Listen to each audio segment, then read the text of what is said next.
Well, good afternoon from Dumfries in southwest Scotland here, where we're going to bring you the final games of the Margarita Curling Club annual Bonspiel 2017. My name is John Graham, I'm a local curler, and I'm joined by David Owen. Hello David. Afternoon John, how are we this afternoon? I'm fine, and I'm really looking forward to this. This has been 5 very enjoyable days of curling, and this is the culmination of that, and it will be interesting to see just who actually comes out on top with these games. We've got 6 sheets of ice and we've got 6 games, and it's going to decide the placing of the teams in the first 12 places. The game that we're going to actually watch is the game that we think, or we know, David, is being played for first and second spots. I think what we would say is we all but know it. Uh-huh. So technically there are 3 teams who have won all their games so far. The 2 teams we'll focus on in a minute and we'll come to them, but the 3rd team is Margarita Bern, and they're on a 4-0 record, but they are 2 ends down, so they need to score, and they realistically need the 3rd end as well, so they're pretty much going to have to win by 7 ends, you would think. So they are still in it, and we'll keep an eye on them. They are on sheet C next door to us, so that'll be easy enough to see. But we think the winner should come from one of these 2 teams. Right. So Margarita Mischief, do we know the team lineups for them, John? According to the programme, and I have to say that it may be or possibly subject to change. I can only go by the names that's been provided in it. We've got Duke Miller, Suzanne Miller, Ralph Toman, and Jeanette Miller.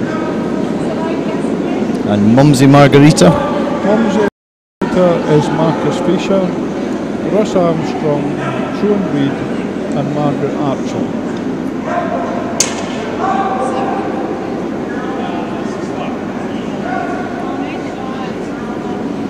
You were saying that the scoring record of both these teams has been high throughout, David, with wins all over really. Yeah, absolutely. They're on 4-0. Both teams have 17 ends, so it literally is winner takes all. I'm assuming, we should have checked this before we started, I assume it's ends 4 is the secondary factor to points, followed by shot difference. There's actually only 1 shot difference as well, so if in the event of a draw, I would think Margarita Mischief would win it. Right. But of course with a draw opens up for Margarita Bern to come through as the winner. Right. So let's just wait and see, shall we? Yes, I think so. Remember that you're not going to, well, I'm saying you're not going to because I've seen some really good curling here over the last few days, so it would be wrong to say that you're not going to see any of the power shots that you maybe expect that you get with the bigger competitions, which attracts the professionals. More well-kent names, the professionals. I was trying to avoid saying that. So anyway, we've got Margaret and Mischief, which is Doug Miller and his team playing the Red Sox, and we've got Marcus Fisher playing the Blue Shots, and we can see there that Miller has the hammer, but Red seems to be in quite a good position. Blue seems to be in quite a good position here, David. Yeah, they don't have last stone though, so we'll just have to keep an eye on it for them. But yeah, nice setup really, first end. The ice has been playing well. It's been very keen so far. It's a lovely sunny day outside here in Dumfries. Blue skies and a bright sun. So. Yeah, it's been nice to see the sunshine spilling across the sheet there. It'll perhaps allow, especially the farmers and that have maybe had really a rough summer, to maybe try and catch up on some things. I'm not so sure it's been a rough summer as opposed to a total lack of a summer, but we'll not go down that line. No. We'll just have to accept what we've got. You'll set me in a grumpy mood.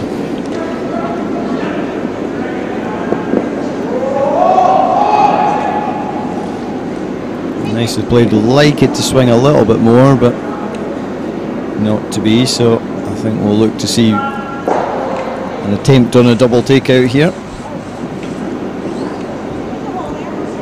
And this is where I'm proved wrong, possibly by the fact that a few minutes ago there I'm saying you're not going to see power shots, and here within about 3 stones later we've got the potential for one.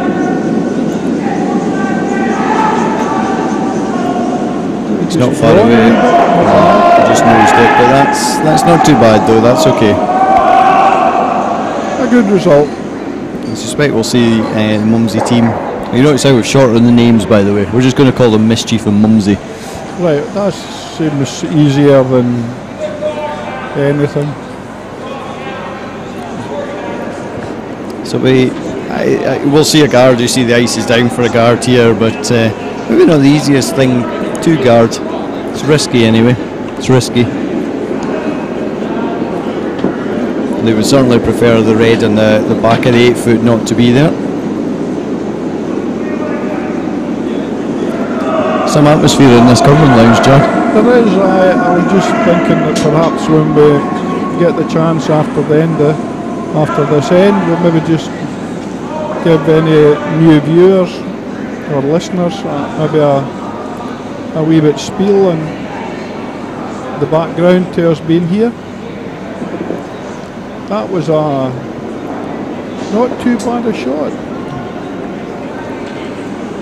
Still an opportunity for red here. It's where we normally start. I think if you hit that blue on the right hand side, I think you'll get a pull back up the red to pull it straighter. Well, it seems that they're going for a weighty shot. A nose hit I think here actually works as well. I think we'll see both blues. I'm not so sure that I wouldn't have just lay up and just moved it forward a wee bit. Inside of nose full weight. See both blues disappear. This is close. This is close. Doesn't quite squeeze that top blue out. Needed just a little bit more of a roll to the right hand side before they made contact, but good effort. Possibly makes it a bit easier for blue here. I think they're maybe line 1 against. Wee bit hit and roll. I'd actually be tempted to swing one round the right hand side here, in all honesty. You've not got last stone. Swing a draw round the right hand side. The only thing is first end, so... Yeah, first end, no practice or anything beforehand. No need to be risky. No. And it is quite important.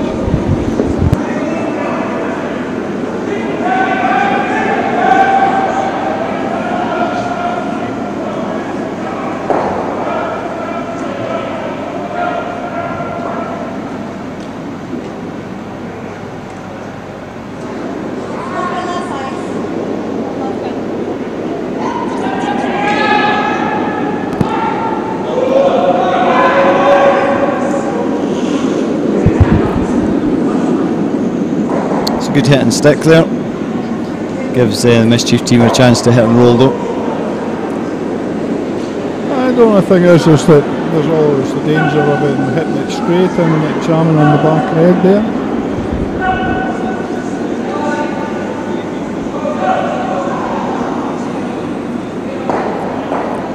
Well, it's taken the back red, so that's helped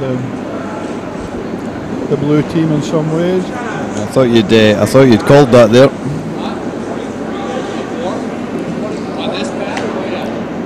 Just off the nose hit here. I think I recognise one of these guys, John. I think the guy in picture there was part of the American touring party that came round the last tour of Scotland. Well, certainly I got the impression from what someone had said before that they have met others either from them being in Canada, in Scotland being in Canada, or when Canada has been across here. So I think I played against him at Lockerbie. Right, okay. So there you go. Small world. It is really, Could be completely wrong on that, but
did you fancy the shot for the blue here, John?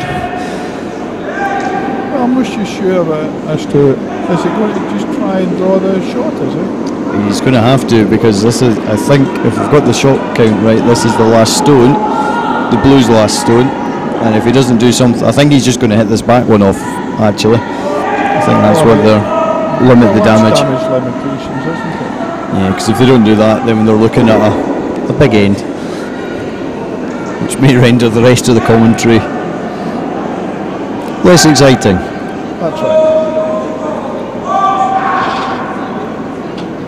He could get a bounce back and into the centre. Maybe that's what he's looking for.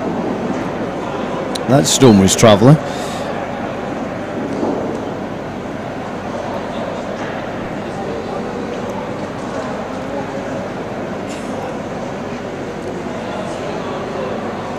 I could just have hit done with a hit and roll, but saying that, he would never have stayed in unless he was just maybe say millimetres off the centre, wouldn't he? Yeah, it was a fair weight that one was played with.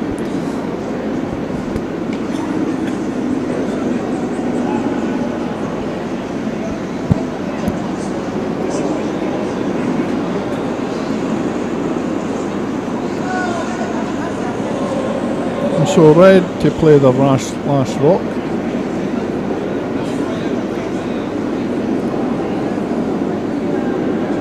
Draw the 4 foot for a 2.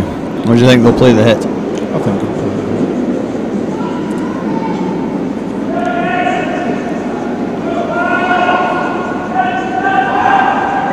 It's pretty good. They're going to have to can you be? They're going to have to work it hard as well. Just a one, so quite a good end from the Mumsy rink in the end. So That's right. You'll be happy with that. Force the one in the first end. So John, do you want to talk us through this competition then for those who haven't been with us? Well, I believe that is the essence of the competition. that's right. It is, aye. That's our bar. It's a pop-up bar that is run by the volunteers here at Dumfries Ice Bowl, with all the profits going to our young curler club in order to help them engage in competitions and such like. Do you want to give the bar staff a bit of a name check there? We've got Bobby Crothers and Alec Dixon there, both volunteers who have been properly read through the training course, which has been provided to us by William McKerrow of the Globe Inn at Tricia, and in order to comply with liquor licensing and that. You better mention Ray as well. Oh, sorry, Ray has just Spin the bins here. out. Sorry, Ray. Ray and his wife, Gillian Marley Milligan, and I hope I'm not offending anybody here, were the kind of founders of this and really worked hard at it. Their daughter Molly is one of our up and coming promising young curlers, playing in some of the local teams and that at the competitions away. And anyway, this is just a wee preview of the people that's upstairs. It's not a very big bar compared to some, but it meets our needs. So that's the main thing. It's been filled all weekend. It's got quite a large number of people in it. I'm just wondering where everybody else was, John, but they're dotted about the ice rink, so a few brave souls out on the ice. Plus, of course, some people not had an early start this morning, so this being the last day of the competition, some people were up here playing on the ice at 8 o'clock and then 10 o'clock, so it could be that they maybe return to their hotels to pack up or get their goods and that, or perhaps away for something to eat.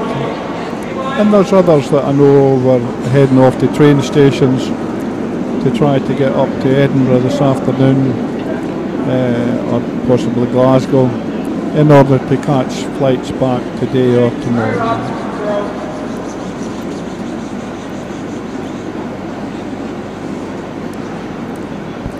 Just giving you a kind of general impression of the ice rink. We'll tell you a wee bit more about the Margarita possibly at the end of this end, but we'll get back to the curling, and we'll also give you a rundown on the other teams that are playing.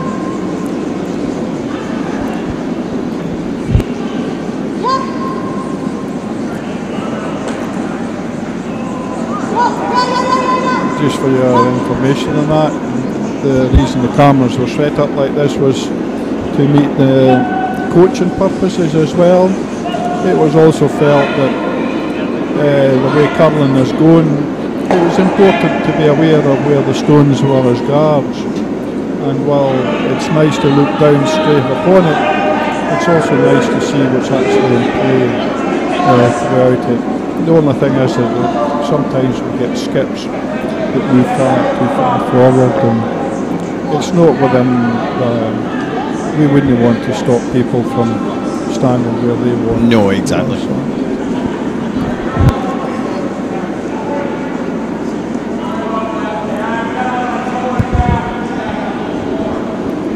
So anyway, Red have got a guard out, and then they've got one sitting a wee bit open on the left hand side as we view. Mumsy drawn in. Nice shot there, but still open to either a hit or a draw.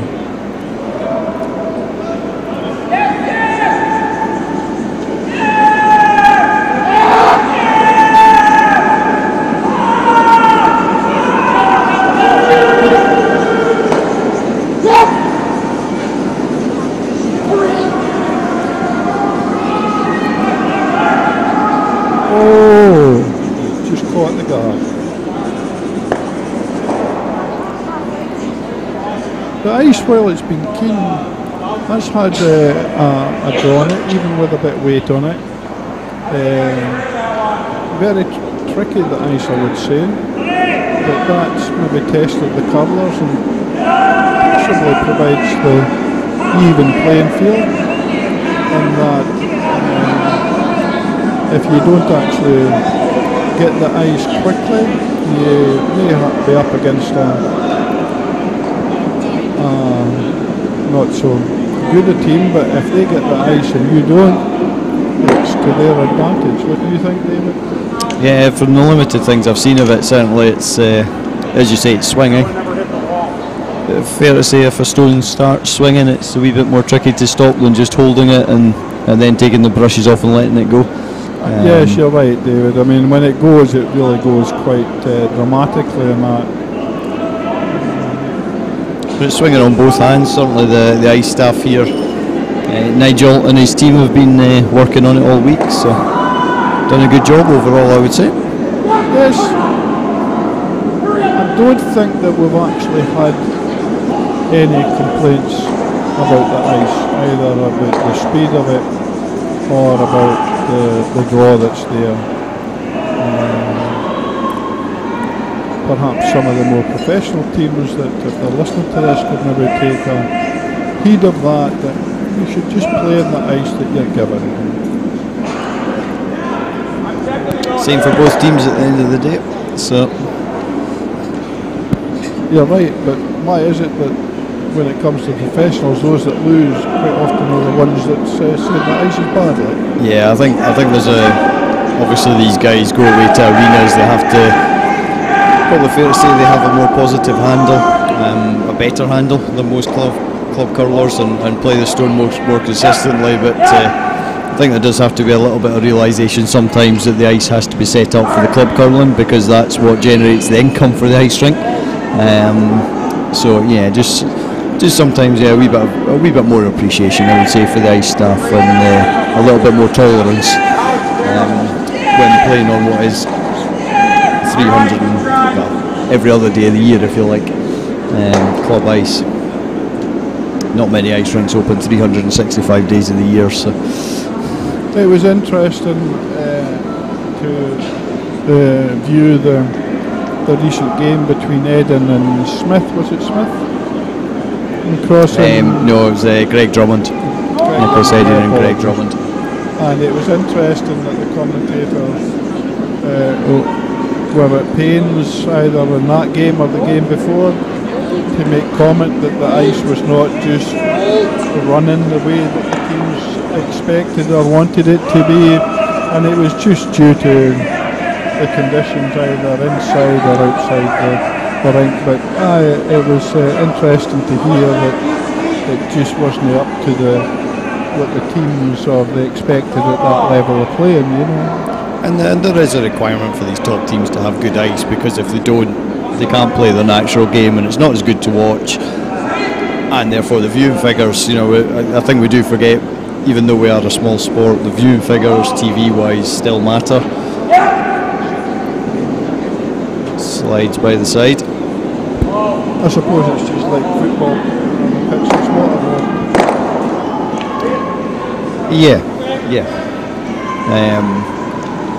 And very much like football as well, playing on AstroTurf, there has to be a need for AstroTurf when the club requires use of that ground 7 days a week. It's not like the big teams can have one game a fortnight. The smaller teams have to make use of that pitch. So we've gone awfully political and serious compared to our first broadcast today. If anybody's not seen our first broadcast, it's well worth it. It's really quite a class up. It was pre-recorded during the party last night. I think that might be a good disclaimer. We should have webcast the parties. Actually, that's what we should have done.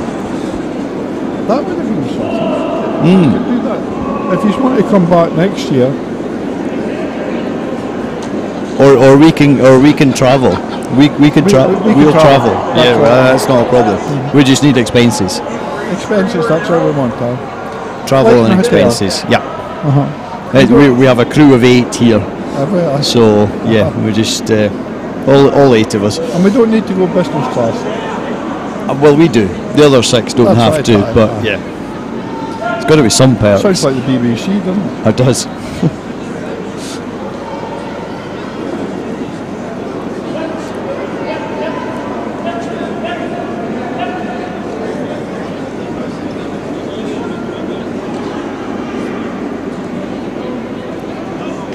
Right, I'm a bit worried here for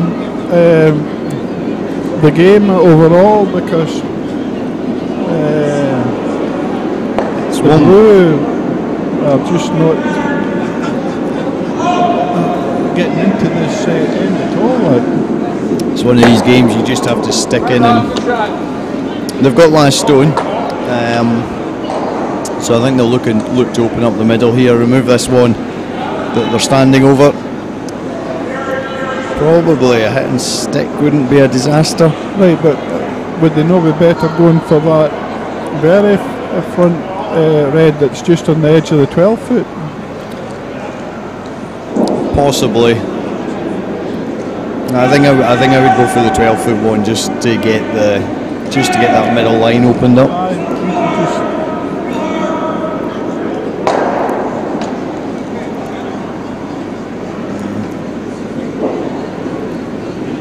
There gives a chance for it too. I think they would have liked that to have rolled a little bit more or stayed straighter, one of the two.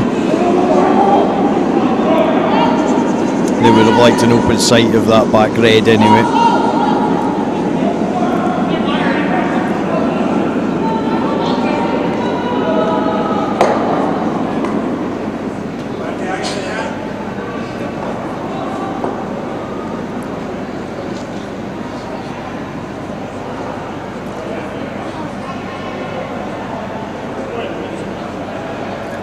I don't think that they can afford to leave that blue line there, can they? You're saying that if they half it, they could actually get it really wrong, because if they halved it, it could go to the left and jam on that left one, and then they would also open up the centre. I'd be sticking one somewhere in the 8 foot right hand side, or just in there. Exactly that. I'd be less inclined to go there because of the double. I would leave them the 4 foot to draw to. Even if you lock onto that blue and then. Yep. You just have to be very careful of the angles that way. To make sure, but I think it'd be very unfortunate if they ended up giving an angle onto that centre red.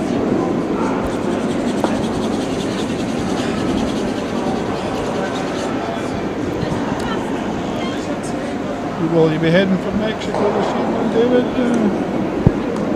Probably stick to the Sky coverage, I think, but referring to the Formula 1, I presume. That's right, aye. Vettel on pole, did I see? That's right, aye. They put in a blistering lap just at the very end there. Just ousted the, well, can't remember whether it was the Dutch. It was Verstappen, I think, was second. Was he second? Was I think he was. Quite an exciting finish to the heading into the end of the season, so it is. I think Hamilton will win it this weekend. What is it? Does it need 5th? It needs to be 5th in that, and well, he's saying that he would like to be on the podium to win it. Can I say to you that he won't care. If I was in his position, I'd be saying, what is this, his 5th World Championship or 4th? 4th.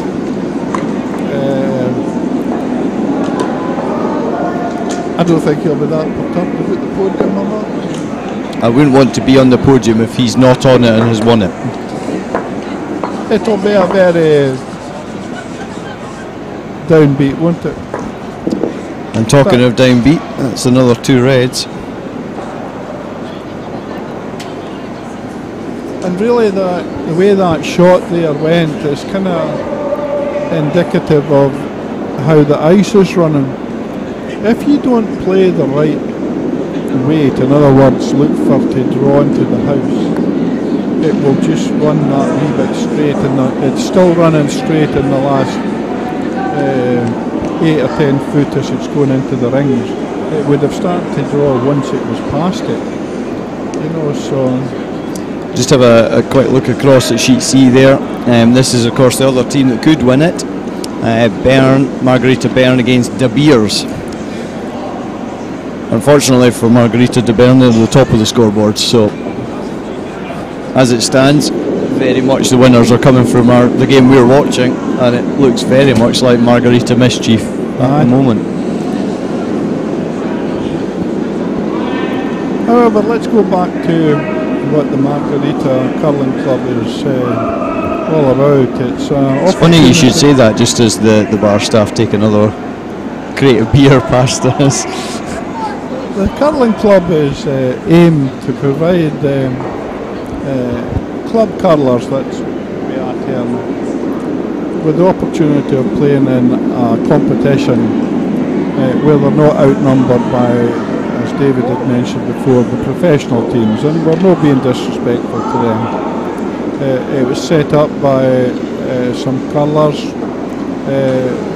who obviously were just talking along the lines of what competitions they could go to, and they decided to form this club. Apparently the name of the club came about because of the nature of the drinks that they were consuming at the time.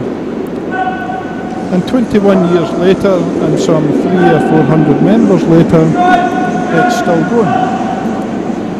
And it's continued to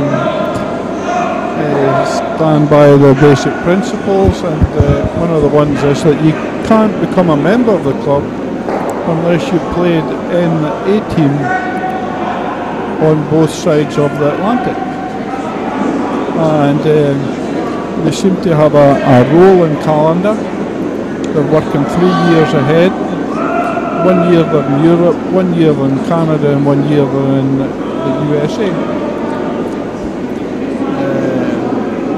Do they ever go back to the same place? Or? I don't think they've ever been. Well, I believe that perhaps in the early days they may have went back to the same places because that probably suited them.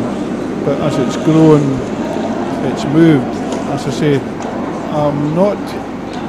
I've never sat down with anybody and went into any great depth. It's just during the chat with the likes of Gordon Gilchrist, who's one of the organisers, or Ian Dyer, who's the other organiser along with his daughter Sonia.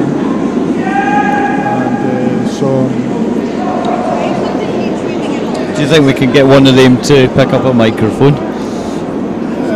If they're about, I think that they're still trying to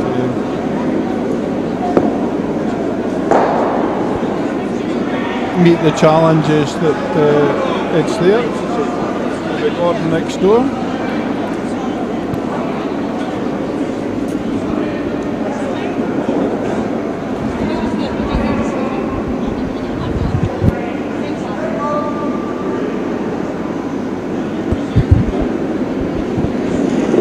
John's away to try and see if we can find one of the organisers.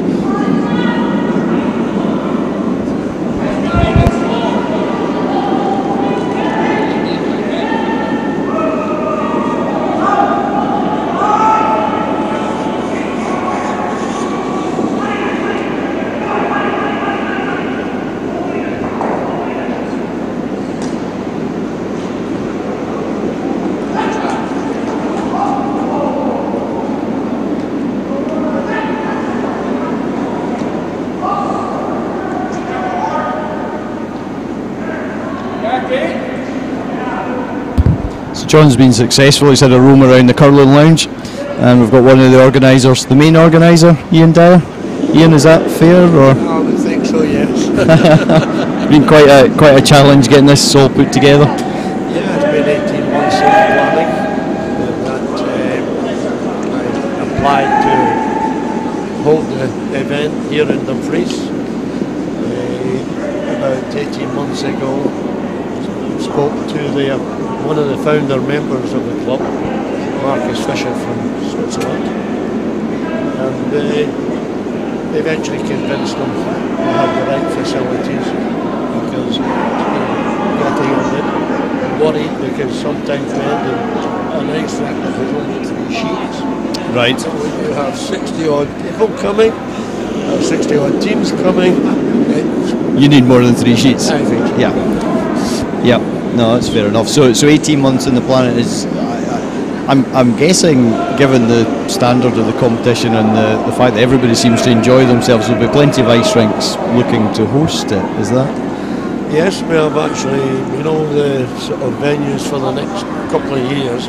This is the first time that the members of the club have actually had more than about 6 months notice of where it's going to be held. Right. Okay.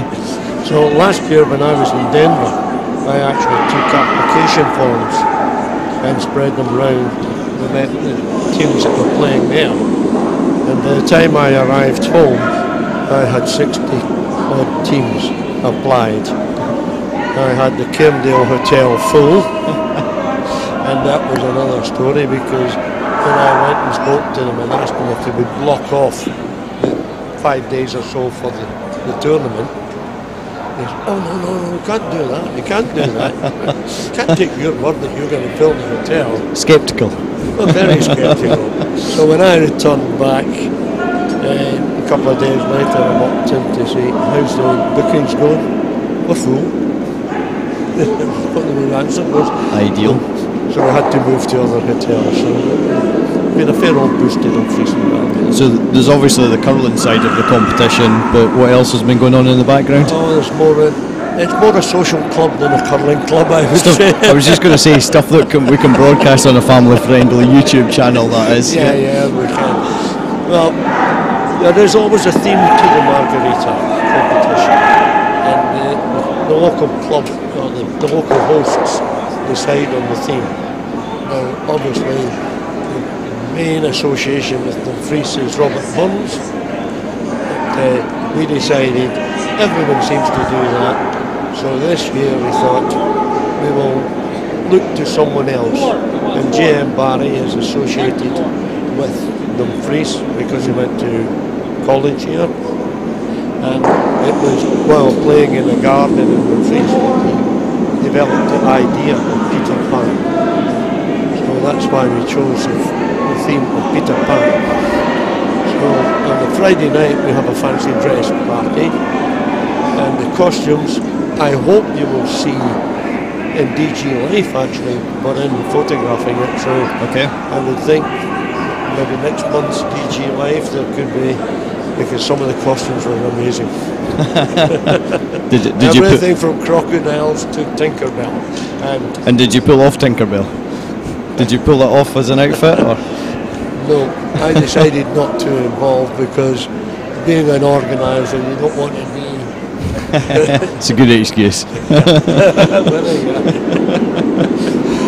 you, there is an irony here. I invited 2 friends to fill into teams where we had the calls. One of the team members either gone down sick or injured and couldn't make it over. And we had 3 prizes. We had one for the team prize. Then we had a ladies individual and a men's individual. The ladies individual was won by someone who invited into our own team. Oh, controversial. Controversial. Another friend won the male contest. So, it just shows it's all inclusive. Though. But I did not do the judging. I even left it to the DJ to do that. You're putting an awful lot of disclaimers in here. You want to see the one that's on the wall and we're changing them? we nearly did with the camera that looks over the top of it, so we'll be careful with that one as well. So obviously this year's competition coming to a close. Who's your favourite to win here? I would think that Marcus Fisher's team, which is Mumsy's Margaritas, they're a strong team. Well, a wee bit of a comeback to mount at the moment, but... I haven't been following the game. I've been socialising. Yeah, sorry. This is what we're in now, the third end, and we're 3-0 down. But yeah, fair to say they haven't had much luck so far this game. Well, actually, it's quite interesting that playing mischief. All right. There is another team that's in the kind of running. Margarita Bern, is that right?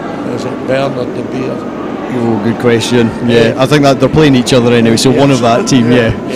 There is, I think there's a possibility for 3 teams, you know, because it's a Schenkel system. Yeah, exactly. They can go any which way. It can go any way. You know, someone gets, because we take it, obviously points first. Yep. And it's a number of ends won. Yep. We ignore the ends lost. Yep. And then the number of shots. And then just shots scored after that, or yeah. You know, so it's a very complicated formula, you know, to sort of sit here and say, who's your money on? Well, we do actually have a book on it. So, who's got them? Yeah, who's got them? That's See, if you turn around and say it's you that've got them, there's definitely going to be some accusations flying about. No, actually, there's another competition. There's a double. Now, explain us through. Does something happen with a double? Well, I think we should send it now. We do have a competition that runs through this competition, and there is a hat that gets circulated around, and then here it's a CU Jimmy hat. Yep, had to be. And the team who is still wearing it at the end of the competition get 4 drinks vouchers. So in theory, somebody on this sheet should be wearing a hat very shortly. It's up here. Was it up here? Is that why somebody's just shot off in that direction? Right, okay.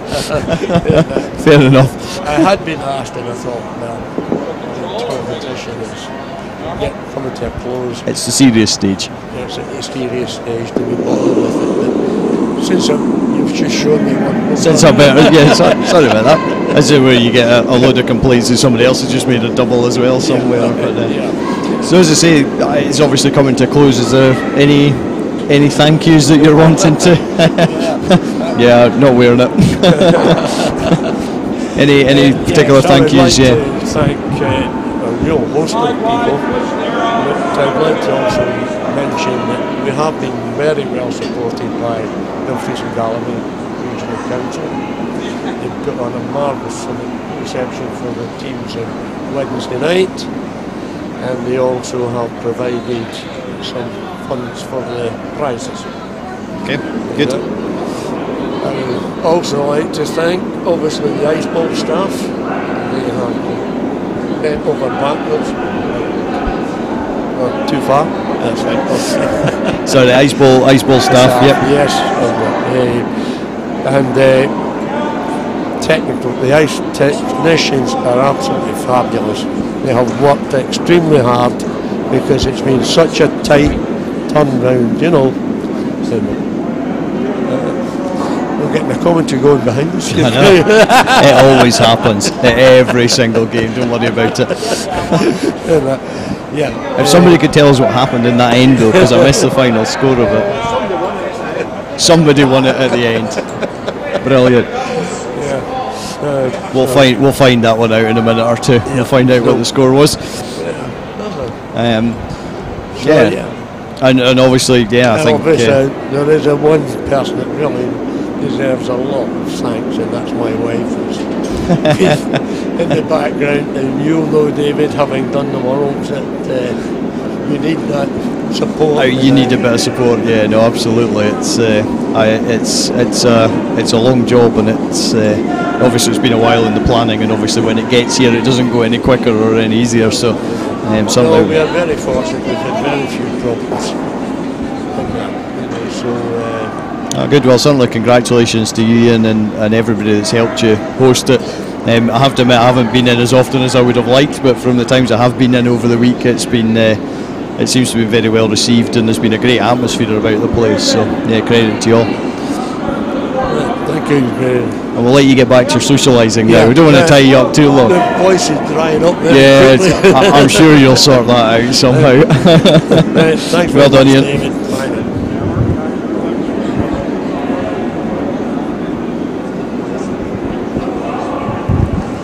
That was very good of Ian to come through and just give some genuine background to the event. He's honest.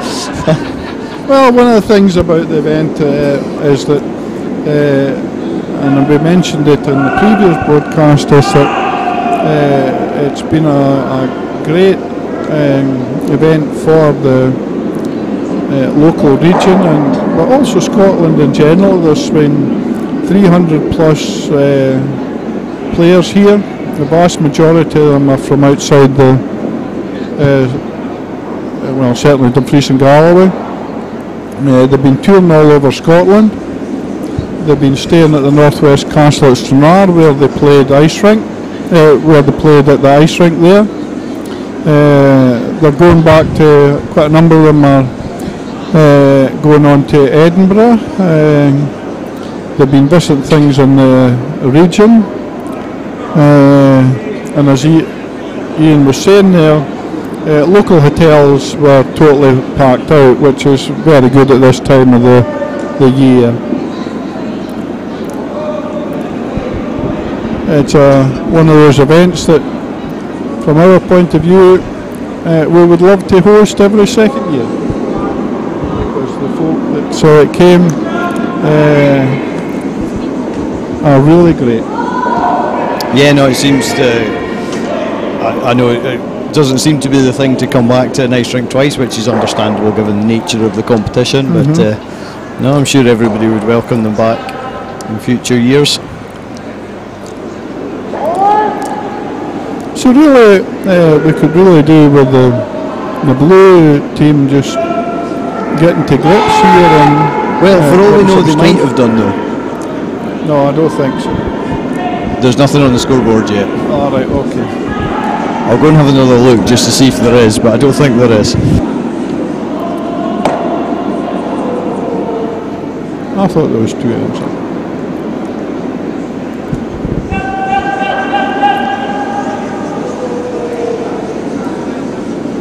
Not a big gap for the Mischief team to go through, but right. Really good shot there. David coming in here to tell us what the position is. The position is they still haven't put the score on the scoreboard, so no idea. So this is the 4th end. This is the 4th end, so we'll just need to wait and see. I'll put it. What I'll do is I stand corrected. I'll put it in as nothing just now, and then we'll sort it out as we go.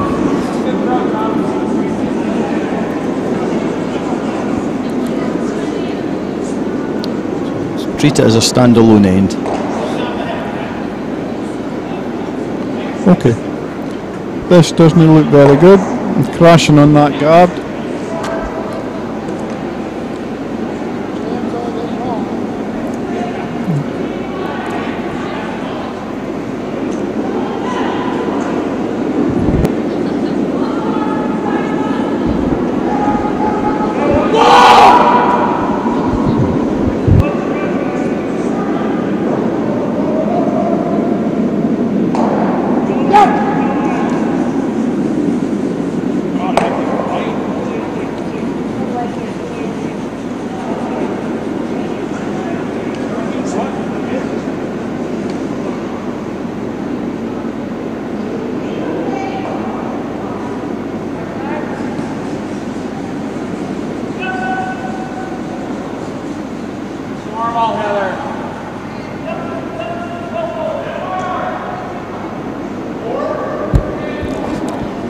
That was Gordon just reminding us that as this is the Schenkel system, he was just saying that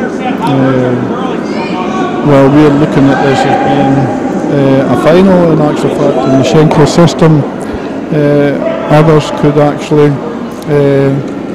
jump up and win, but I think we were still more or less half convinced or 3/4 convinced that I'm heading towards about 95%.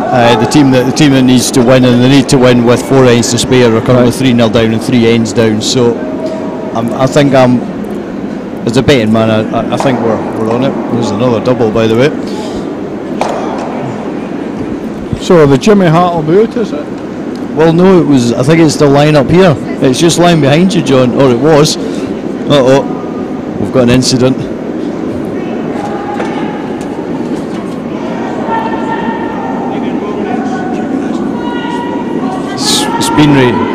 It's been retired. The serious stage is kicked in. So the Jimmy Hart is not now in use. I think we need like a sad music jingle or something there.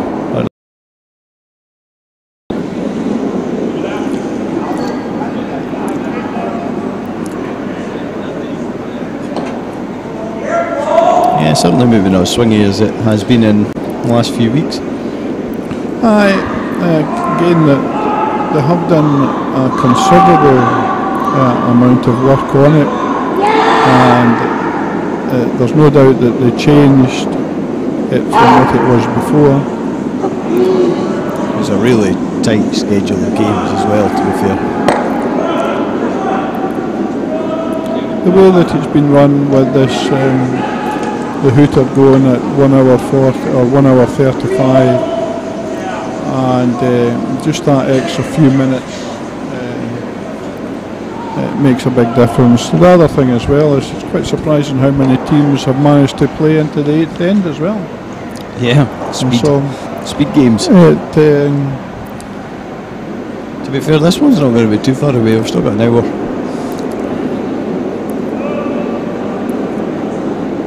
It's certainly not all over.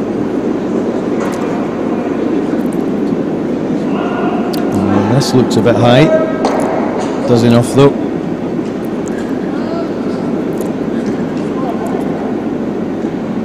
So is this blue to draw for last shot, is it, or are we still in subskip shots? We're on. We are indeed on the Vice's shots at the moment. I think this is the last one. Looks like he's taken less ice than before.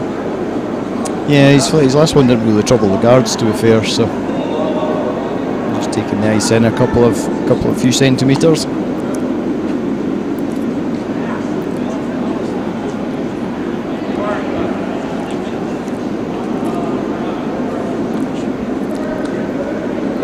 Looks nice. Take it as back as far as they can to try and get the swing.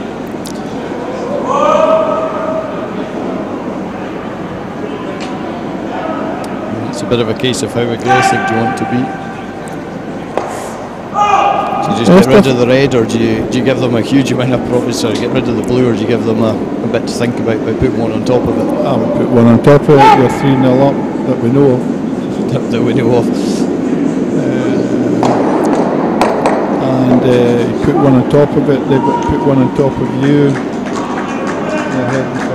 It looks to me like they're more than 3 up as well, I think, because the red skip seems to be playing first here. So I'll just nip and have a quick look and see if we've got a change in the board.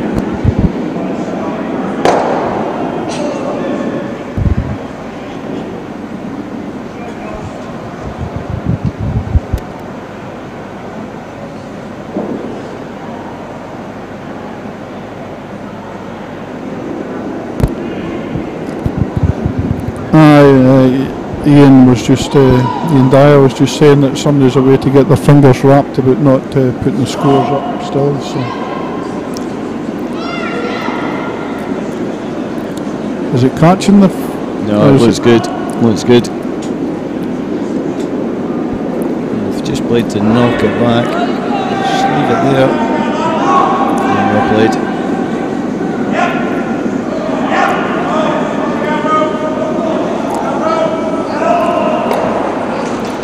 Gordon Gilchrist was saying to us that the guy in the red shirt there, he was one of the organisers for the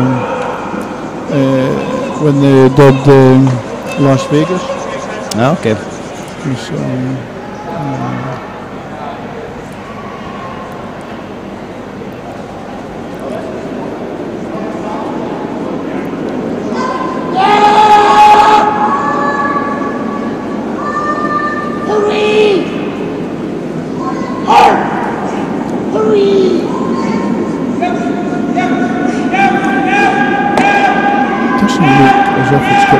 on it, is it? If it's got the legs, it's really, really nice. Keep going, keep going. Oh, well drawn. Well swept.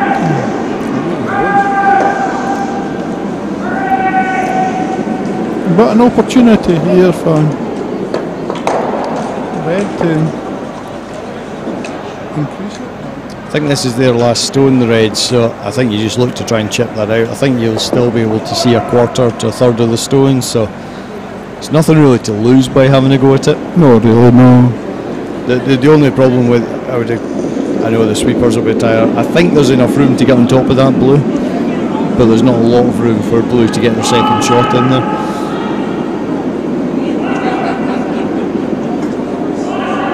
So actually just coming down and sitting on top of that blue forces the one pretty much. So. Especially if you're thinking that that Red's actually got a higher score than what it is at the moment. Which I'm pretty convinced they have. So I'll go and see if that knuckle wrap is done.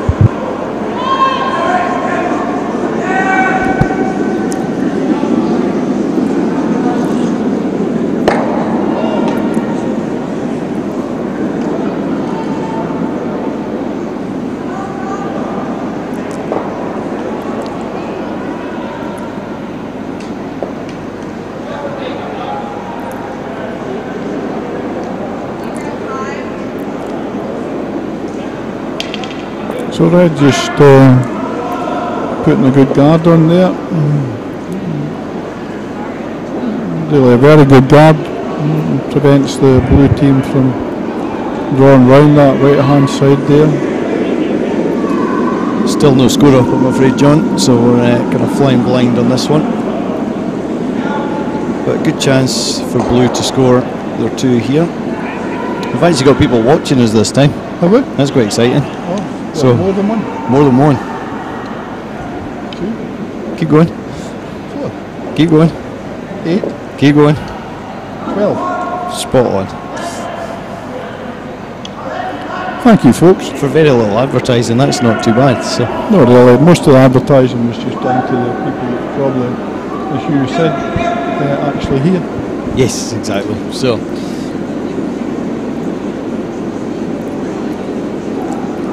Other teams that are currently playing.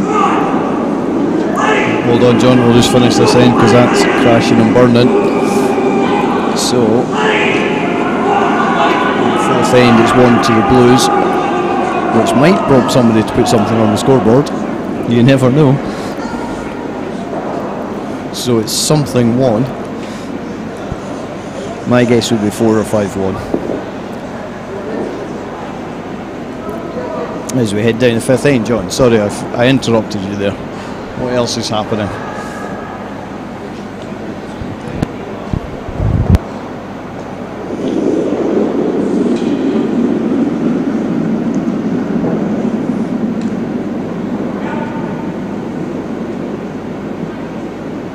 Blank end. It was a blank end, so we were right all along and we just didn't know it. Well, we didn't know it.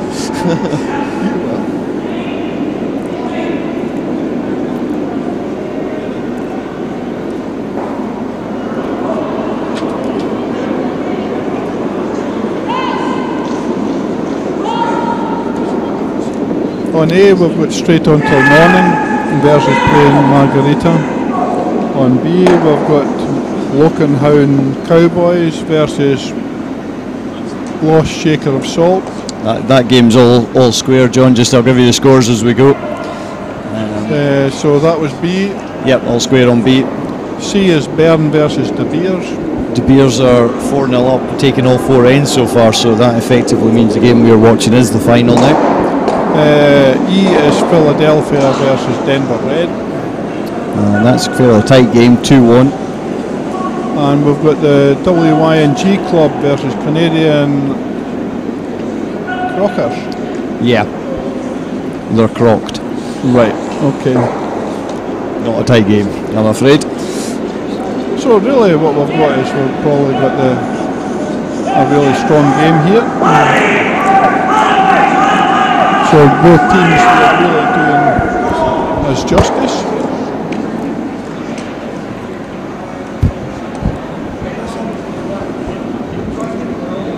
As was mentioned before, there's something like 60 teams been competing here. Started on Wednesday, we played 7 sessions on Thursday.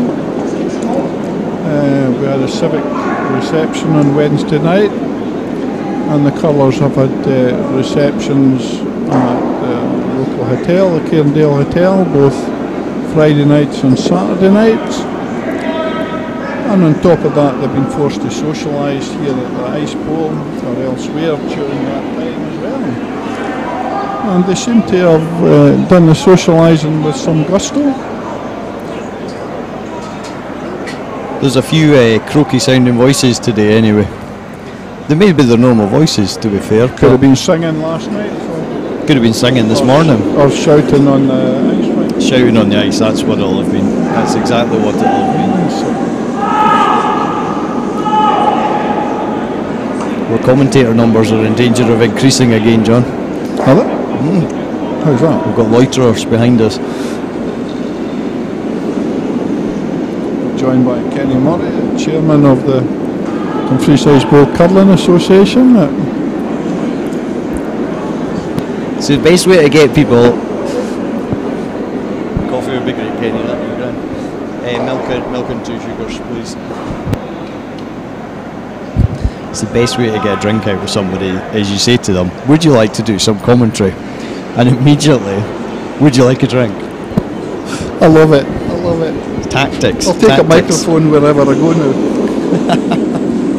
It might not work in restaurants. Pull it out from the pocket. I'm actually doing a live commentary on your business premises here. Would you like to say a few words? Would you like a few drinks, sir?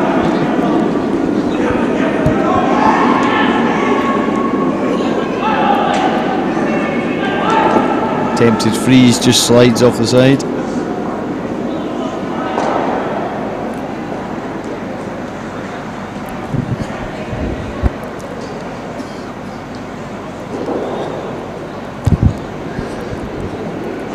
So the game's on, just 2 shots in it. Still, I don't know if they're playing to time or whether they play their full ends, 8 ends.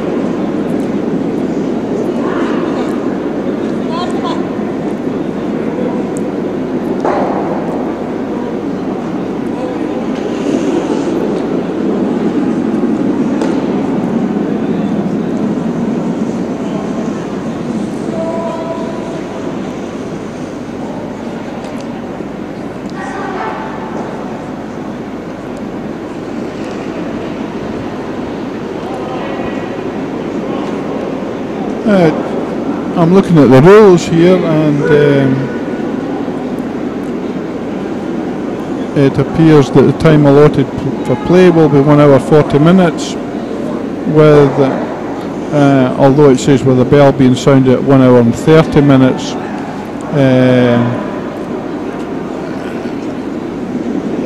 it would appear that that was changed earlier on to 1 hour and 35 minutes.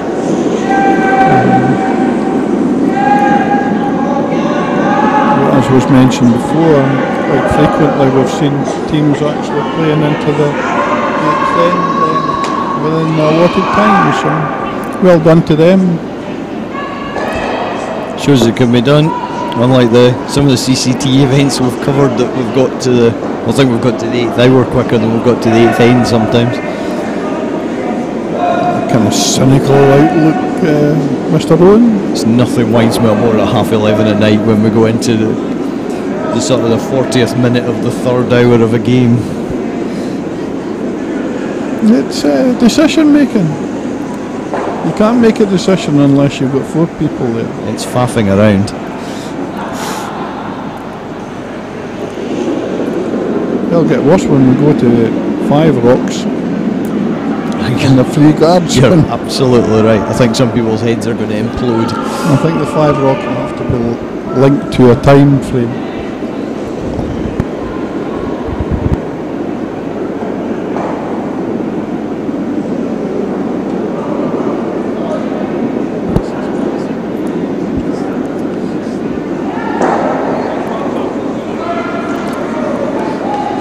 Good shot there from Mumsy.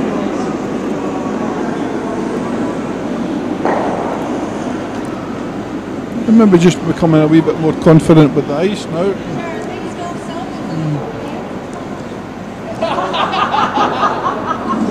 A bit of an update from the last game, John. Remember we were watching young Max Moody. And he appeared to have a problem with his brush. Well, he did. What? He broke it. Or it broke. So no major issues on the actual game, but apparently there may have been an incident about a month ago which may have substantially weakened the brush. Oh, right. Perhaps we shouldn't go into this too much. That was his own admission. That was his own comment. So, just in case you were watching before and wondering what was going on. I was quite enamoured by the fact that quite a few of the players have got steel brushes that screw down into halves to go in the suitcase. It's brilliant, isn't it? It really was. I used to, my very first curling brush came to pieces, but it didn't have a screw, it just kind of held in by friction. But it was about 30 years old and there wasn't much friction left. Quite frankly, it was dangerous. No, but it was free and cheap and got me going. So.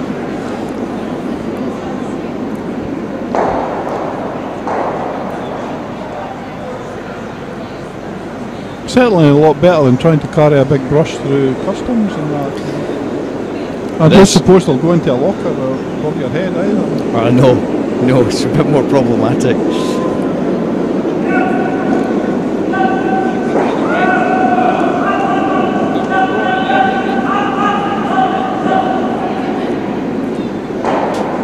It's a good throw, hit and stick.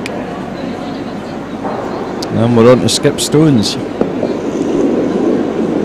This has been a quick end, David. Yeah, it's still 42 minutes. I think we could get 8 ends in here.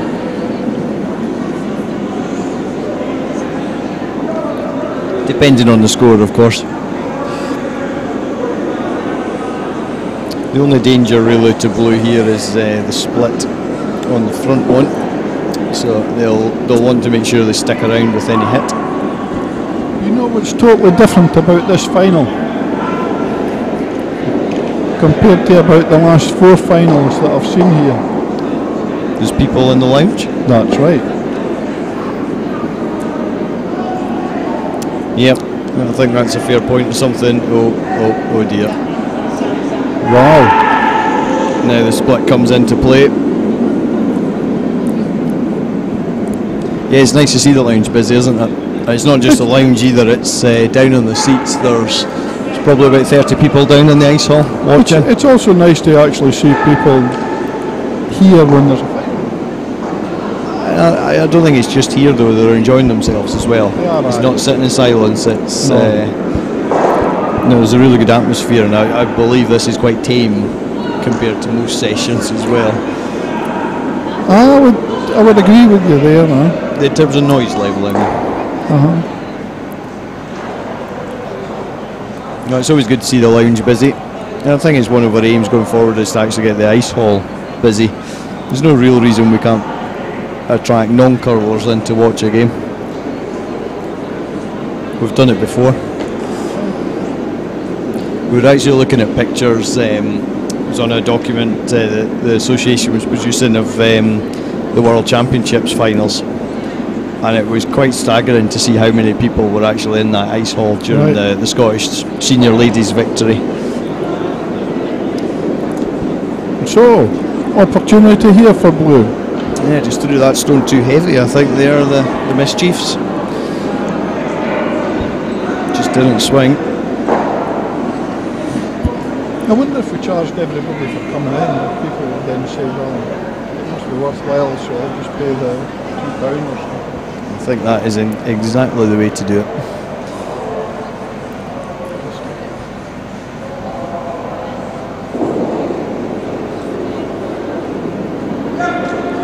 I'm not sure this mug is entirely me.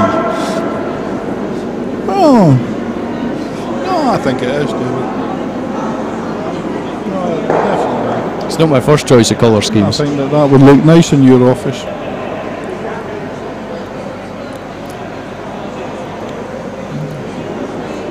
Good shot from blue there. Yep, sticks this time, so no chance of playing that split with the last stone of the end. Ice is very, in fairness to the teams it's playing, the ice is very unforgiving. If you play just a wee bit off the brush, you know, just a wee bit just wide, If you square your handle, it just goes straight to where you were aiming on.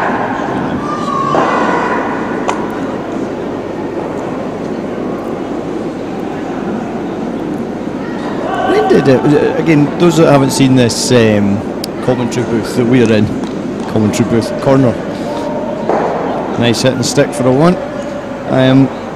Tell me, when did it become a library?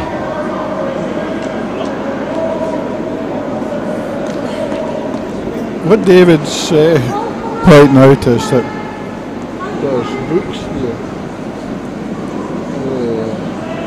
on there, and the reason is that we've got a kind of book thing, and it's been moved here in order to have more room in the it's always been in the corner. It's always been there. It's just that you're that inebriated when you come in that you normally never look at that far. I'm not inebriated, I'm normally running late to get to this corner. Harsh. That's how rumours start. Linda, I'm telling you the position, okay, if you're listening or watching this,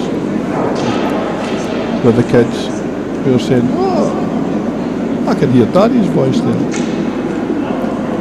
What does inebriated mean, Mum?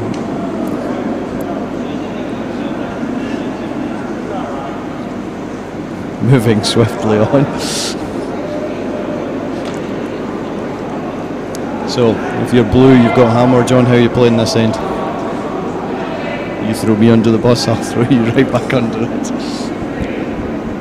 If it was one of the professional teams, they'd either draw a front guard or they would put it in the back or even to the side.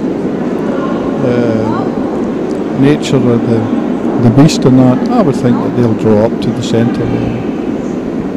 Or they might put a guard on the centre, but I can't see they would want to do that. I thought they might have gone corners. Well, they've been good, but it's depends on how they're reading ice, confident. Either way, it's drifted too far. It's okay putting them on the side if you know that your players can hit them on the side or do what you want on the side, but if not, you've got to just go where you think your strength is and their weakness. Yeah, particularly if you think your opposition can hit on the sides, you could end up with an awful lot of stones, and that's just going to miss the red. Good stone. The shooter runs out of play as well.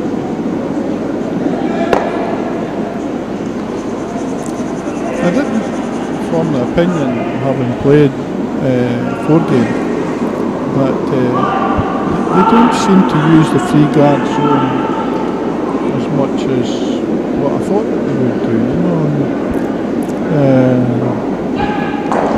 the free guard zone is there to provide opportunities for the team to come back. You know? Yep. So I think, to be fair, that one drifted into the rings, didn't it? But I'm still a wee bit surprised they didn't go for a corner guard with the first one and gone with it for the second one.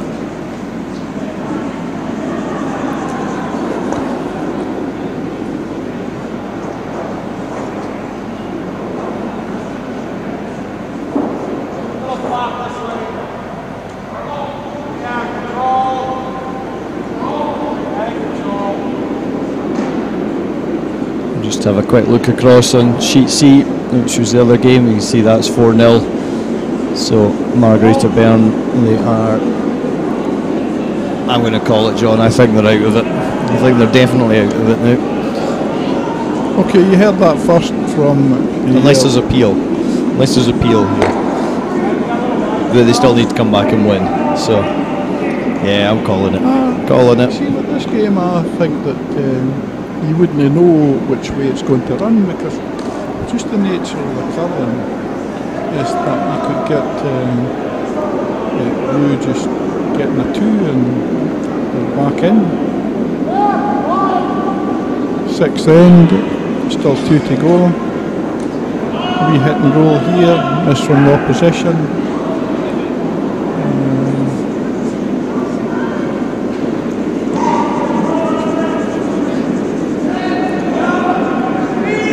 I think the problem for the Bern team though is that they need that to happen in 2 games. Sorry? They need it to happen in 2 games because they really need a peel in this game to have any. Aye, sorry. I see where they're coming from. It's still possible though. Still possible. It's too long a weekend. I've only been here a day. It's too long a weekend to work it out. I think the weekend started on Wednesday. I'm not sure people have a concept of a weekend anymore at this competition. I think the days have just disappeared. Well, I think it was mentioned to me that some people came here and it's a month's vacation. Yep, which is fair enough. Right?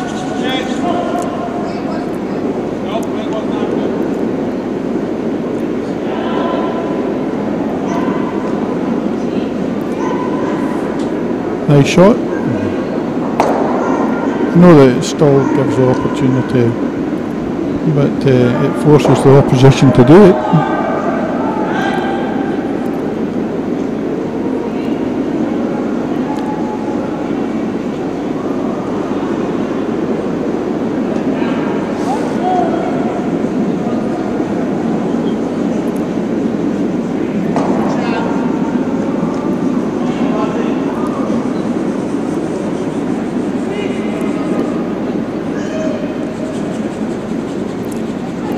In the front as well.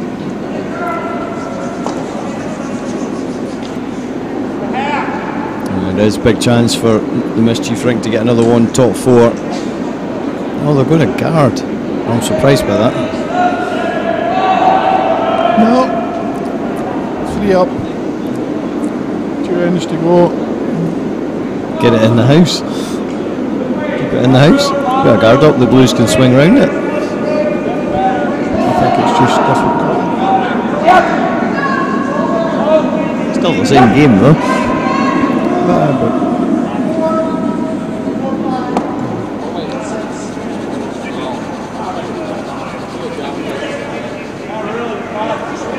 granted it's not swinging very much, so it's probably better stopping short.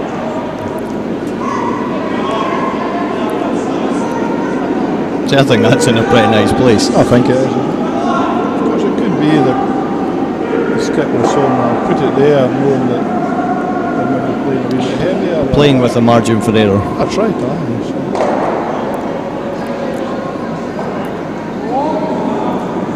Yeah, we've all been there in club curling, don't we?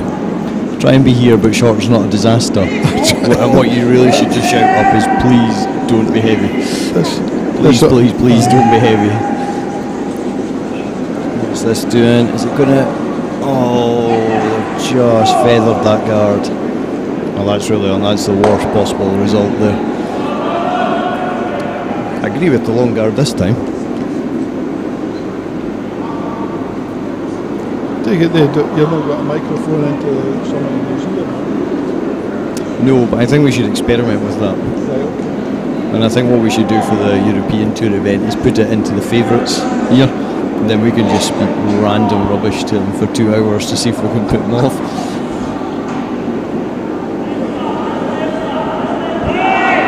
I had an idea actually for that. I think we're going to try some moving microphones for that competition.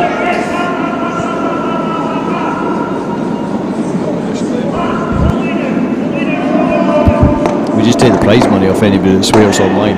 This is the idea, to save us some cash.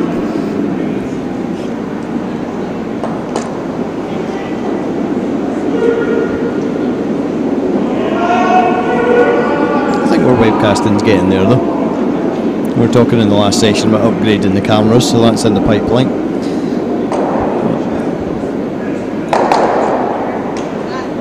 I'm pretty sure we were the first ice rink in Scotland to webcast. I think we were. I can't think of anybody else that did. We're certainly still the only one that does it on a routine basis.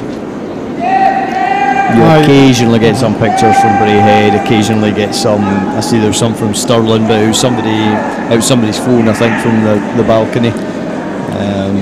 Should maybe get the WCF to see if they want to try to buy us off or something like that. Pay us off. Oh, we're not shy about it, it's all about the incentives. At the moment we're fairly cheap on a cup of coffee per game. That's right.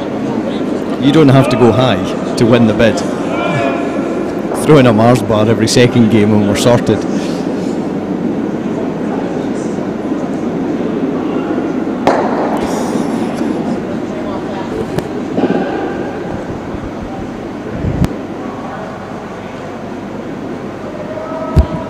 Was that not aiming high enough? Should we have gone a Twix? It's like a cheese sandwich, you know.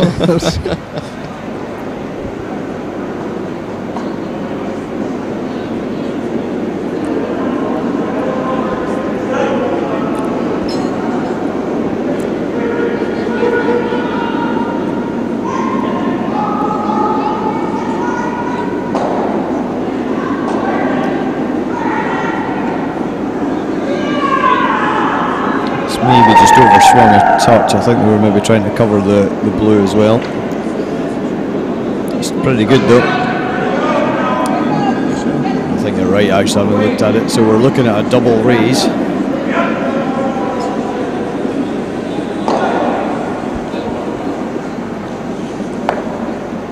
Well, good luck. We've said this before on the webcast, and I can't remember who it was. It was Scottish Ladies Playdowns, I think. And it was Graham Sloan that was doing the commentary with us, and it was about where the Margarita logo is on the hog line. And she raised it from there onto the button to take a stone out that was sat behind the button. It was an incredible shot.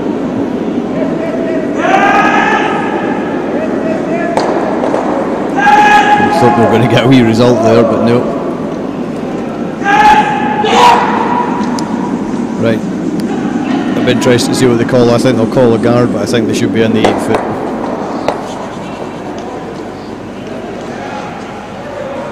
You may as well bite the rings with this one. There you go, that's what I like. Just there. I'm listening to us, John. They're listening to us. It's fine. It's okay. Me and the players are on the same wavelength, don't worry. I was playing with Fabia Goucher yesterday and his wife Nadia, and Fabia, he had a lovely raise, and right from it was outside the rings and that, and just got it in a nice angle, just went past what was an impossible angle, past another stone, and won the shot, and that really was good. So there are good angle raises out there as well, so, and you feel quite satisfied when your team has done one, so it's just a wee bit different. Yeah, exactly.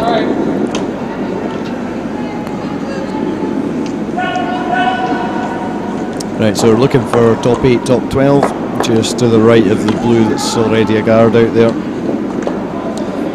Sitting a little bit wide, so they'll just up the brushes and leave it out there. That's absolutely fine. And I'll be honest, I don't think they can... is there enough draw on the right hand side? It's right-handed, so it'll be an in-turn throw. Is there enough on the in-turn to get to that? I think they'll look at one of these ones. Yeah, I don't think there is. I think that's his only shot, and I'm not even sure that's for a... I think that's a cut-down shot rather than a take the shot. So I think it is, so it could be a 4 or a 5 shot deficit. By the time this stone comes to rest, we've got 25 minutes to go. 25 minutes left of the 2017 Margarita. Do you know, is this the... How many have there been in the past? This is the 21st one. This is the 21st. It's just inside the front page on the programme there. Oh yeah. 21st annual Bonspiel. Very good.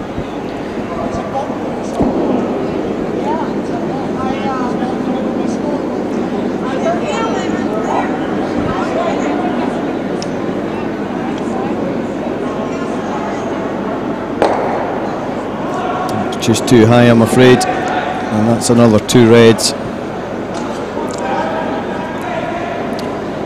When you think about it, this curling club only plays one game. I did hear some people before saying I'll see you in a couple of months' time, though. Oh, maybe they have other... But that could be for anything, couldn't it? That could that could be for Christmas. Well, not like that.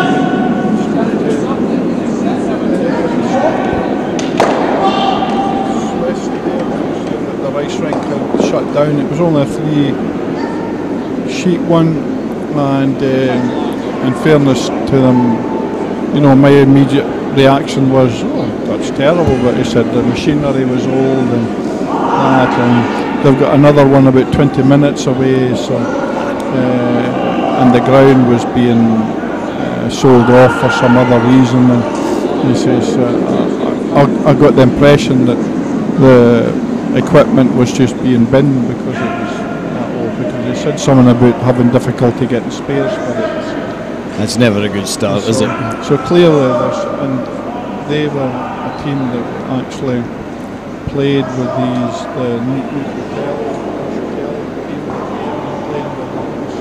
they all knew each other and that, so.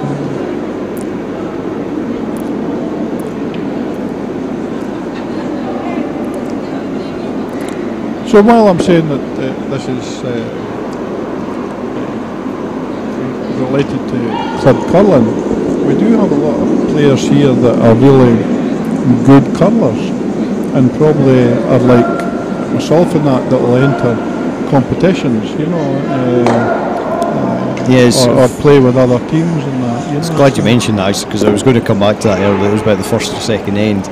I suppose, yeah, and I would class myself as a club curler, but we always speak about club curler as being the bottom rung. That's right. It's not necessarily the case, actually. It's well, it's the feeder for everything else like that, and I mean, club curlers are anybody that's not playing at the highest levels, and yeah, I mean, and Europeans and worlds and things like that, you know. So exactly. Anybody else is a club curler. That's exactly what I would say. Anybody that's not funded. Funded curler, that's and, right, and I don't care what level of funding that is. It could be £50 a year, and it's still funded. That's right. Everybody else is playing on the same playing field. So I mean, as I say, when I look at some of the badges and that, it's quite clear that some of the players have played at quite European and other levels in the competitions that you've entered. The other teams have entered in. So.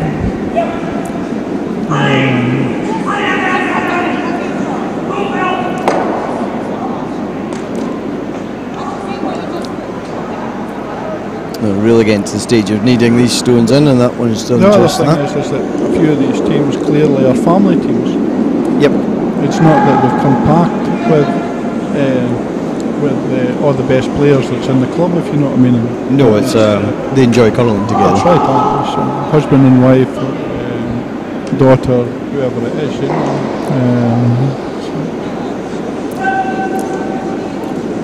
Yeah, very much a social competition.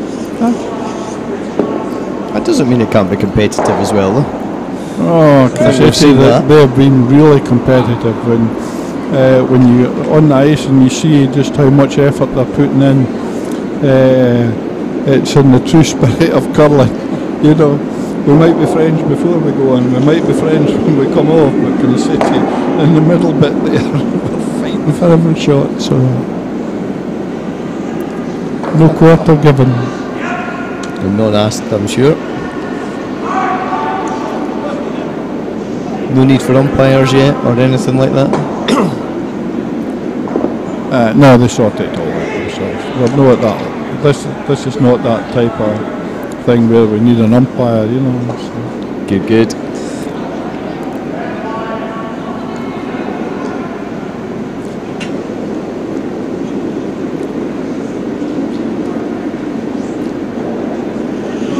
There's good weight in behind the corner guard. This is something like in my mind, like the Grand Match. You know, there's a call went out for us to join other curlers at a certain time and date in a certain loch. So really, that's so the call goes out at the end of this game that I would like all curlers and all you curlers to join me at a certain time, date, and venue somewhere else. Yep. You know, so that's. Apart from the fact it's probably not in Scotland and it will almost certainly be indoor, then exactly like the Grand Match, yeah. Good shot, picked that blue out nicely.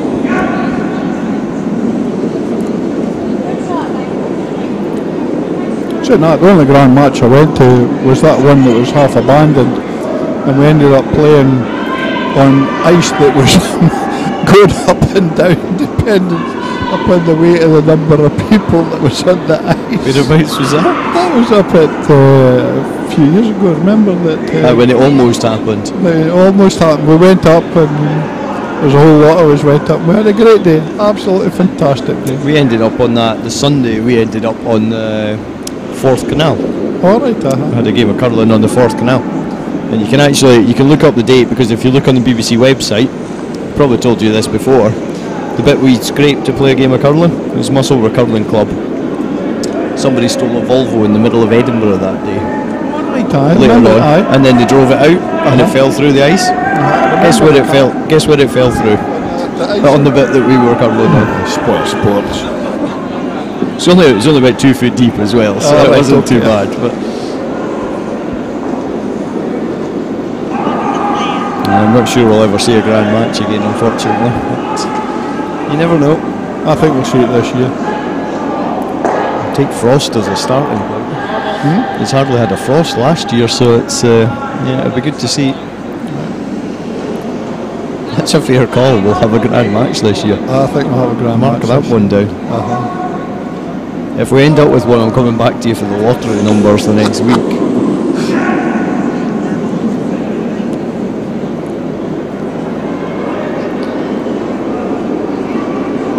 "17 minutes to go." So I think means there's 10 or 12 minutes to the bell. I think is it 5 minutes the bell goes on? It goes 5 minutes before, so 12 minutes time. So we'll finish this end, and I think that they'll shake hands. Unless they score a 3 or a 4. Different ball game there now.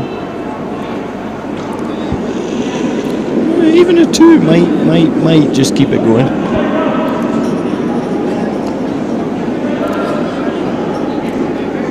Well, if red floats past here, if they lift a double, then it's game over, I think, at any point from now on. This is an easy one to flash past, though. This is a really easy one to flash past. I think or they could play it and catch their own guard, of course.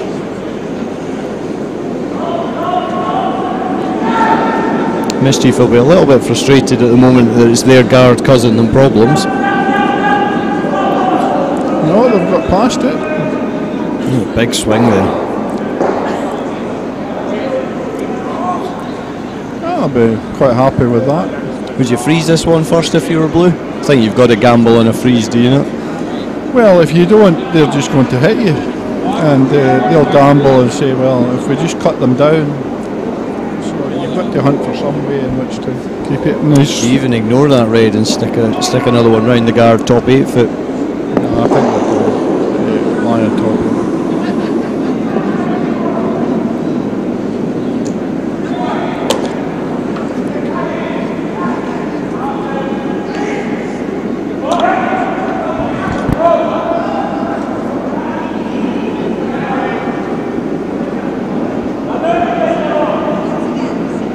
This looks pretty good, to be fair.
That's a great shot, isn't it? And I think that's probably.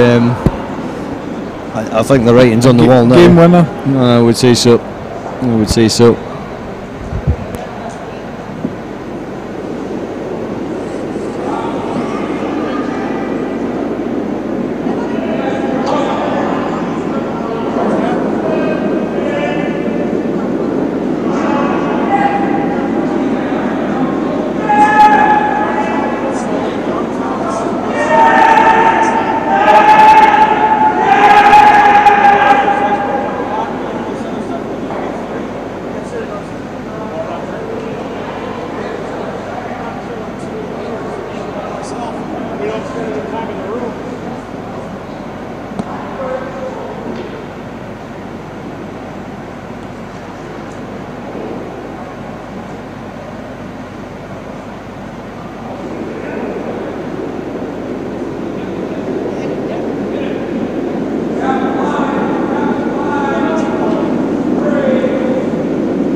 Yep, this really isn't looking particularly clever for Mumsy Margarita now. No, I think that we're heading into the closing few shots here, and I think that definitely if Red wins the end, that Mumsy may give in. Even if they win an end by a shot, I'm not so sure that they will only just shake hands. And I don't know what's happening. Do you want to quickly run through what's happening in adjacent ends, David? Yeah, we can try. Sheet A, we have. Where's who's playing who? Who's winning? We'll try and give you an idea of who's winning. I think Plain Margarita are winning on sheet A. I think it's all square on sheet B between the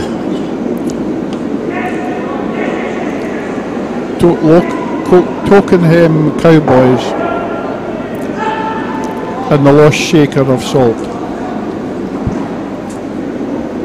The Margarita Bern have lost another 2, so they're I think 6-1 down on C. Our feature game is on D. E I think is all square as well. That's Philadelphia versus Denver Red. And F is 13-2. For the bottom team? Top Team, first that's team. the W-I-N-G club. 13-4, sorry, there's a couple of ends snuck in at the bottom there. Right.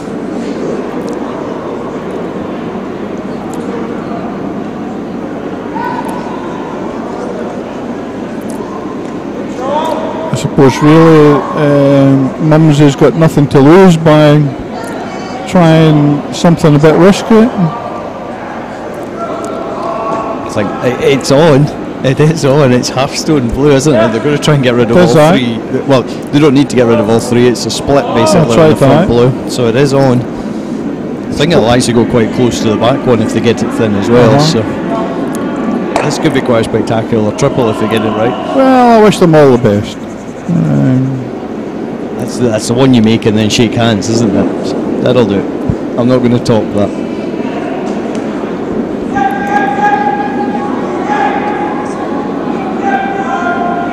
Brushes are on. They're still interested, are they? No.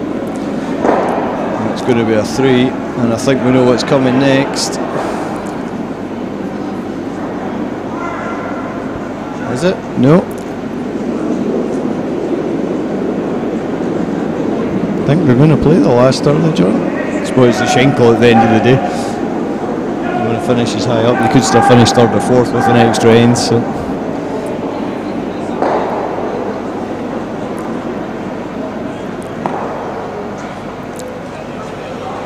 Certainly, as far as the game goes, I think that's it. I would say Mischief Margarita have pretty much won the competition. Aye, but when you're playing there, you sometimes say to yourself, "What was the position below me? Could I lose it or could I win it?" And there's nothing worse than coming off and somebody says, "Well, you should maybe have played that extra end and won it," you know. So, and there's other teams playing. So I did it here once. Somebody persuaded me to stay on and play an extra end, and we took the one, and everybody else wanted to shake hands and come off, including me, and somebody said no, stay on. In fact, it was the opposition skip that had just taken a big end off said stay on. We played an extra end and we finished second because of it. So yeah, it does happen. I'm just trying to work out what could go wrong here for them. So Mumsy Margarita 4-0.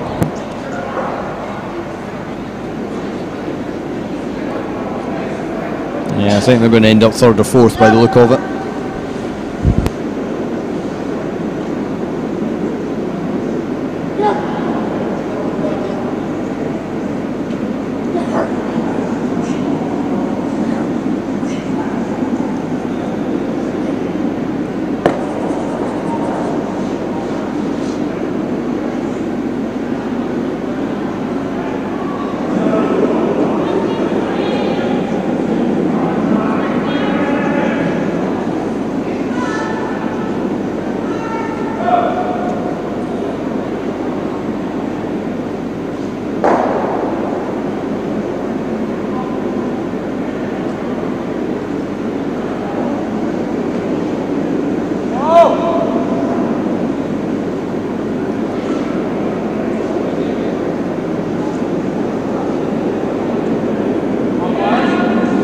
So it looks like we're going to have a relatively rapid end from the Reds. They're just going to keep it clean, no point doing anything silly.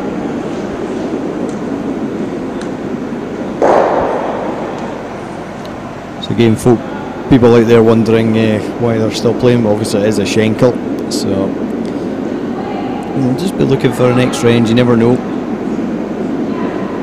Below them there's two teams sitting with 3 wins and 1 draw, so certainly one of them teams are winning, so they're going to go to 4 wins and 1 draw. So they're going to go above Mumsy Margaritas.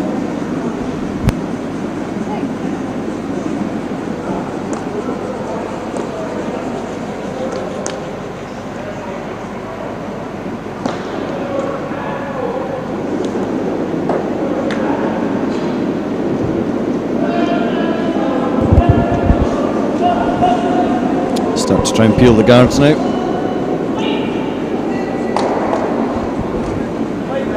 One disappears, one into the house, but that's absolutely fine.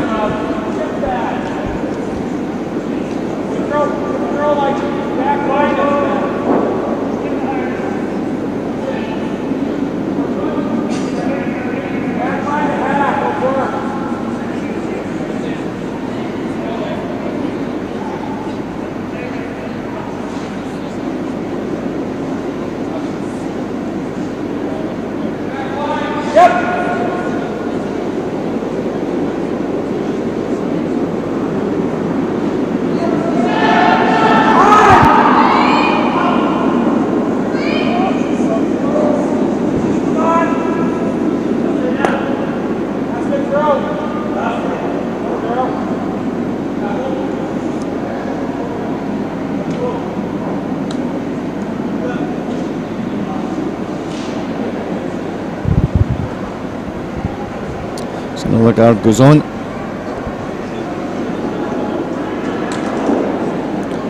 To move the one in the house, no real need to take the doubles. I'm just looking to play the game out now.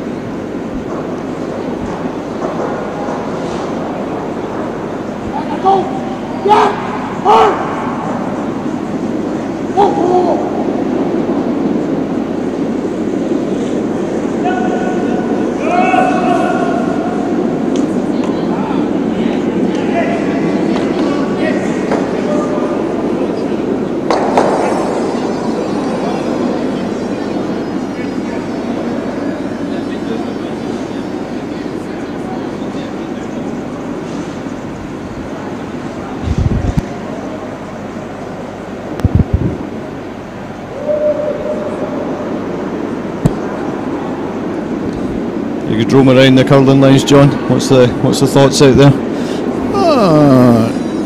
Everybody seems happy. People have got kind of party atmosphere round about them. There's balloons flying about.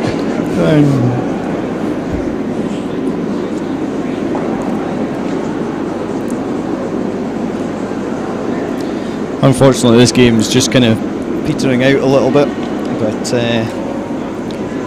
understandable. But you've got to play this end out properly because it can affect the rest of the competition. So that's right.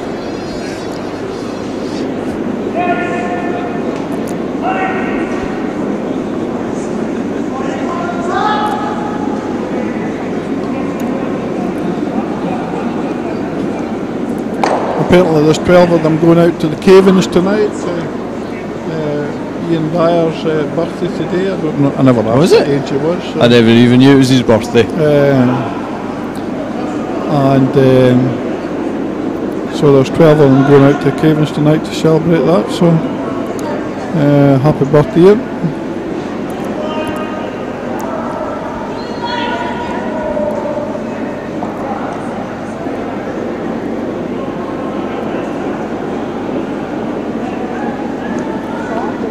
Aye, 18 months of hard work. I mean, organising hotels, organising ice, negotiating with people, trying to sort things out, getting t-shirts.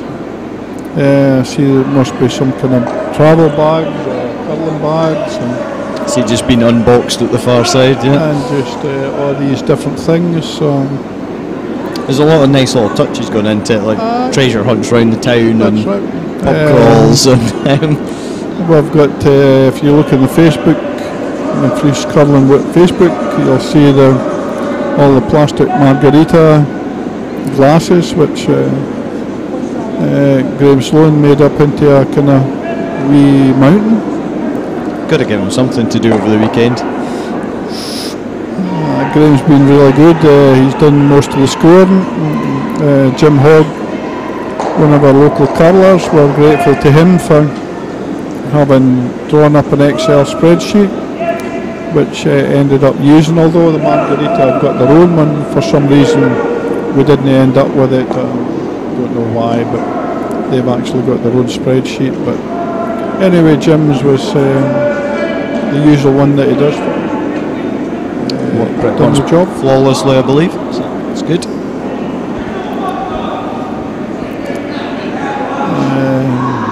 We had a glitch. Computer went down for some reason and the data got scrambled, but apparently Kenny Murray and Graham had plenty of time on their hands and able to spend 3 hours re-entering all the stuff back into it. So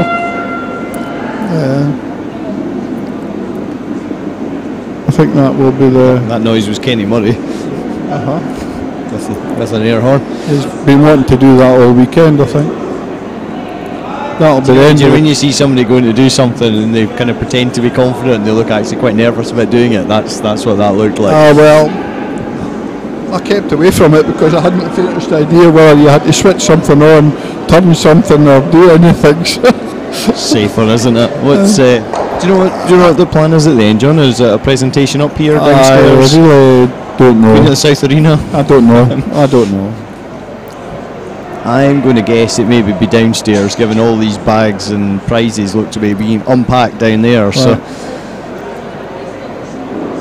I'm just trying to think if we can find a way of getting a microphone down there, but maybe not all the way across there.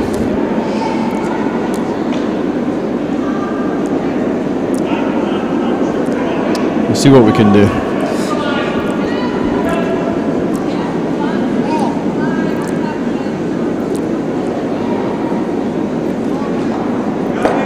You know what? I know how we're going to do it. We're going to do it on Facebook. So we'll try and do the presentation live on Facebook. That's what we'll do.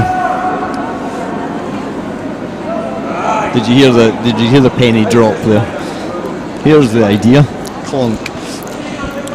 David sits at home when he's not doing farm records or trying to work on his own farm services business, and he thinks about technical resolutions to IT problems here at the ice bowl. Some would say it's working on resolutions to problems that aren't there. It's maybe an element of. No, it's improvement. It's not a problem, it's an improvement. Constant improvement is required, isn't it? Kaizen. Look it up. K-A-I-Z-A-N. It's a method of working. Okay. I think it's a Japanese method of working where you continuously strive to improve, and every person in that call continuously strives. So you don't ignore something if you can improve. Yep. So I have a system all along, I just didn't know about it. That's right. So last 2 stones of the game. And it's been played out fairly, isn't it? It's not just a gimme end for the Blues here. No.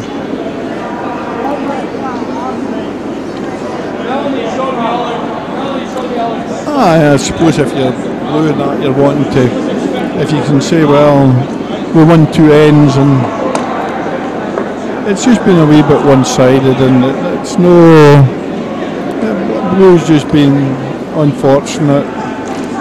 Just with some of the shots and that, perhaps no reading the ice or the weight as well as the opposition. The opposition have caught it well, and you can't take it away from them that they just played just a wee bit better, you know.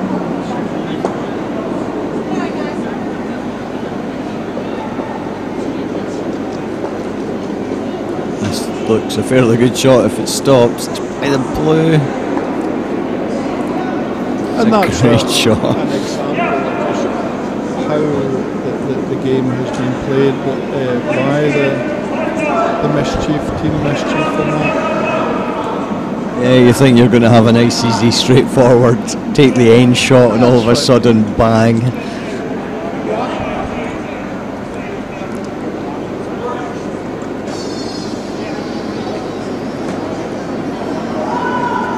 So Mumsy looking to throw this rock, catch that red, push it back, and